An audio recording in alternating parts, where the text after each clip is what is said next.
चलिए भाई आज बहुत कूल जगह पे लेके गए थे। পেলিং থেকে আমরা রাবাংলা এসেছিলাম দ্য ফেমাস বুদ্ধা পার্কের টানে।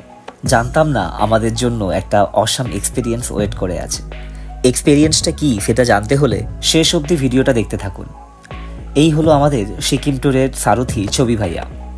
সিকিমে 4 দিন ভাইয়া আমাদের ফ্যামিলি মেম্বার হয়ে গেছিল বলা যায়।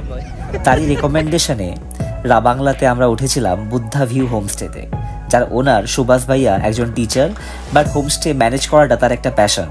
ওদের পুরো ফ্যামিলির ব্যবহার আমাদের সবার মন জিতে নিয়েছিল পৌঁছানোর পর থেকেই। খাওয়া দাওয়া, রুমের লোকেশন, ক্লিনলিনেস সবই ছিল টপ ক্লাস।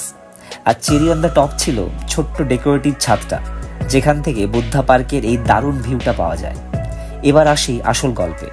বিকেলে রাবাংলা পৌঁছে ফ্রেশ হয়ে চলে এলাম বুদ্ধা পার্কে। বেশ কিছুক্ষণ ঘোরাঘুরি করে সন্ধে হতে ফিরে গেলাম হোমস্টেতে।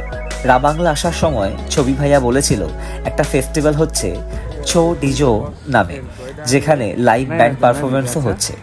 ডিনারের পর ভাইয়ার কাছে আবদার করতে আমাদের নিয়ে এলো ফেস্টিভ্যালে। প্রচণ্ড কুয়াশা পুরো স্টেডিয়ামটাকেই ঘিরে রেখেছিল। অনেক রাত হয়ে যাওয়ায় লোকাল লোকজন ও আমরা ছাড়া আর কোনো টুরিস্ট ছিল না। মিউজিক বন্ধ হয়ে গেলে ভাইয়া আমাদের নিয়ে গেল একটু ওপরে এক জঙ্গলের মধ্যে নাইট ক্লাবে, যার নামটাও জঙ্গল নাইট ক্লাব। সিকিমে কোনো নাইট ক্লাব নেই, তবে প্রত্যেক বছর এরকম ফেস্টে টেম্পোরারি নাইট ক্লাব তৈরি হয় লোকালসদের জন্য। এই সেই নাইট ক্লাব। লোকাল ছেলেমেয়েরা বলিউড, ইংলিশ গানে নাচানাচি করছে।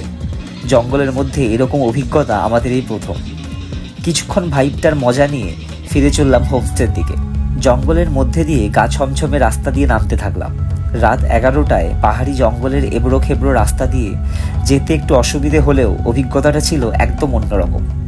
সিকিম ঘুরতে এসে এরকম একটা অন্যরকম এক্সপিরিয়েন্স হবে। আমরা এখন ফিরছি জঙ্গল নাইট ক্লাব থেকে। আমাদেরকে ছবি ভাই নিয়ে গেছিল। শুধু আসলে মদ খাই না বলে ঠিক মজাটা নিতে পারলাম, তাই ভাইবটা কিন্তু দারুণ ছিল।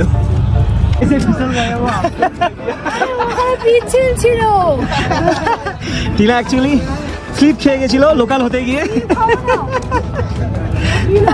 ওকে হোমস্টের হচ্ছে গিয়ে মালিক বলেছিল যে তোমাকে সিকিমের লোকালের মতো দেখতে, সেই জন্য একটু বার খেয়ে গেছিল।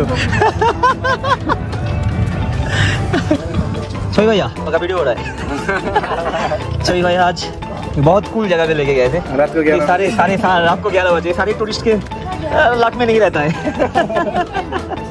10-20 वो भी टाइम टेबल में बात करता है। टाइम किसी के लिए रुकता नहीं है। हम लोग का किस्मत है। किसी को अगर ट्रेकिंग भी करना है, वो योगसाम से कांचनजंगा भैया भी रिटायर्ड पर्सन है, लेकिन वो मैनेज कर देगा।